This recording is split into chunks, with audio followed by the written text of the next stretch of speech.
માતાજી મિત્રો, આજે આપણે સવારમાં ઉઠી ગયા છે ને આજે આપણે દવા છાંટવાનો પ્લાન ચાલુ છે. એટલે સવારમાં ઉઠી સનેડામાં પંપ રાખી દીધા છે, 4 પંપ રાખી સનેડામાં ટોલીમાં, અને દવા છાંટવા જવાનું છે વાડી. આજે પપ્પાએ કીધું છે દવાનો રાઉન્ડ મારવો છે, નળિયું બળિયું હકેલી, અને હવે આપણે દવા બવા કાઢી અને વાડીએ જવું છે દવા છાંટવા. આપણું જયદીપ એગ્રોમાંથી દવા આવી ગઈ છે, ઓસમ દવા છે મગફળી માટે. હુયા બેહાડવાની છે દવા. મગફળી આજે 1 મહિનો ને 10 દિવસની થઈ ગઈ છે, એટલે દવા મારી દઈશું એટલે હવે વહેલા સૂયે લાગી જાય. હવે સનેડો આવી ગયો છે આપણો, હરદેવભાઈ સનેડો લઈને આવે છે. બહુ ગારો છે રસ્તામાં. હવે આપણે આવી ગયા છે વાડીએ, પાણી ભર્યું છે જે બીજા ખેતરમાં. ભાઈ વિડીયો ઉતારે છે, હરદેવભાઈ સનેડો હાકે છે, હું ફોન લઈને મંડાણો હું. ભાઈએ સનેડો લઈ લીધો. હવે આપણે નીકળી ગયા છે બેરલ ભરવા સનેડો લઈને. ભાઈ કયુંનો વિડીયો ઉતારે. હવે એને યુટ્યુબ ચેનલ ચાલુ કરી છે ભેગી મારા. આ 28ની જારીએ મગફળી છે આપણી. હવે આપણે ભૂગી ગયા છે વાયડીએ. આપણે હવે દવા છાંટવાની ચાલુ કરવું. 4 પંપ ઉતારી ટોલીમાં બેરલ રાખ્યા છે. સનેડો ભાઈ સુજુકી પણ લઈએ આપણે 4 લેતી જઈને છટાતી જાય દવા જલ્દી હાલ છે તો છાંટવું. પાણી ભરવા જતા હતા ને એમાં મને ઓછીકતાનો પગમાં વારો ગળી ગયો છે, જરાક લોહી નીકળ્યા. પૂરો ખાઈને બેસી ગયો. હરદેવભાઈ કે રહેવા દે. હરદેવભાઈ દવા ભેરવે છે. હરદેવભાઈ પોતે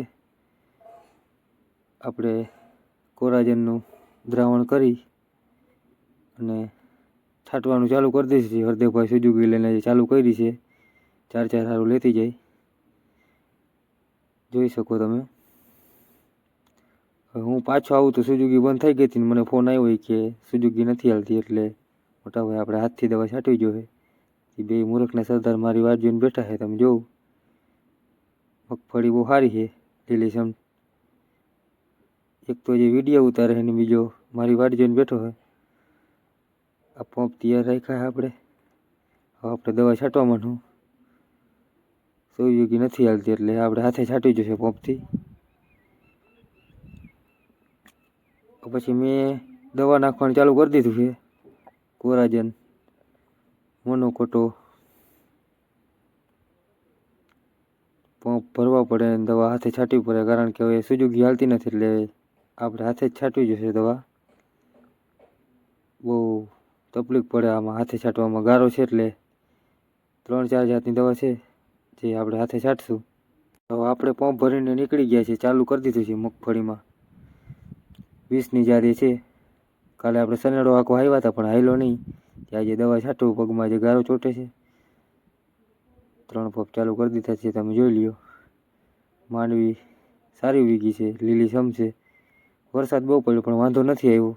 બળીવાળી જગ્યા છે એટલે સુકાઈ ગઈ છે.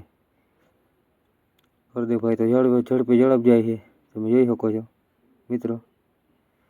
આપણે ચાલુ જ રાખ્યું હતું દવા છાંટવાનું. હવે આપણે 50 કે 60 પંપ છાંટવા પડશે, કારણ કે ખેતર બહુ લાંબુ છે, ચાહે લાંબુ છે. અમારો ભાઈ તો એમાં મોર જાય છે બે ને હું જરાક વાહે રહી ગયો વિડીયો ઉતારવામાં. એ બે ભાઈ બહુ હાલો ઉતાવળા છે ને હું જરાક ધીરે હાલું છું એટલે વાહે રહી ગયો. આનું હરવે ચાલુ રાખીએ દવા છાંટવાનું. બાકી તો જો તમે જોઈ શકો છો. તમારે છાંટવી હોય તો કહેજો.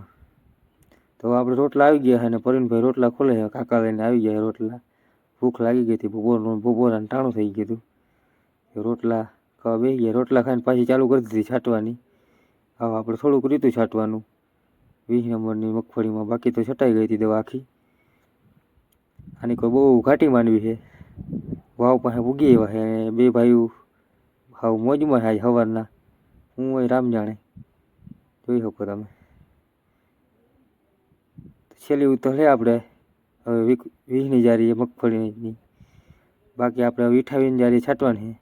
તેમાં કંઈક દેશી જુગાડ કરવો પડે, કારણ કે નળી ઝીણકી છે. બીજું તો કંઈ થાય નહીં આમાં. કાકા છાંટે છે એમાં દવા.